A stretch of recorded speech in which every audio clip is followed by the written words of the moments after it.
Hi everyone, today I will show you how to publish your Bolt app on Play Store. First, open the Bolt website and make sure you are building a mobile app, not a web app. Once your app is ready, click on the app's title at the top left. Then select Export and download your project. This will give you the files you need to build your Android app. After exporting, the next step is to create your app in Google Play Console.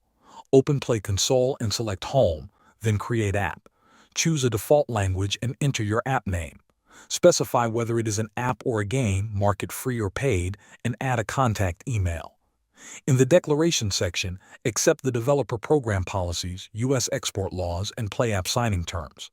Then click Create App. Once your app is created, go to the dashboard to set it up.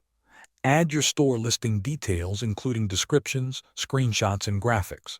You can also manage pre-release testing and promotion to make sure your app works correctly. When everything is ready, launch your app to make it live on Google Play. Google Play uses Android app bundles to deliver optimized APKs.